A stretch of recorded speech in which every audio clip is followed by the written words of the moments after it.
Daily taste the daily. గ్రామ పంచాయతీ ఎన్నికల్లో ఎవరికి ఓటు వేయాలి, ఎందుకు ఓటు వేయాలి? కొత్తగూడెం వేదికగా తెలంగాణ సీఎం రేవంత్ రెడ్డి ఒక పిలుపునిచ్చారు. హాఫ్ కో ఫుల్ కో ఓటేస్తే గ్రామాలు దెబ్బతింటాయని హెచ్చరించారు. మంచి వ్యక్తి సర్పంచ్ గా లేకపోతే గ్రామాభివృద్ధి సాధ్యం కాదన్నారు. ఇంకా ఆయన ఏమన్నారో చూద్దాం. ప్రభుత్వం ఉన్నా సర్పంచులు మంచోళ్ళు ఉండాలి.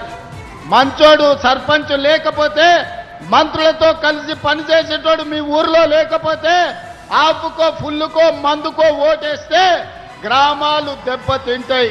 10 సంవత్సరాలు అండగా నిలబడండి. తెలంగాణ రాష్ట్రాన్ని దేశంలోనే నెంబర్ 1 స్థానంలో నిలబెడదాం.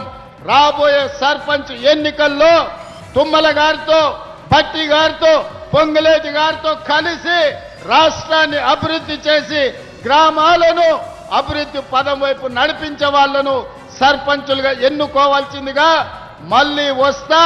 పూర్తి స్థాయిలో చర్చించుకుందాం. మిమ్మల్ని అందరినీ కలుస్తా.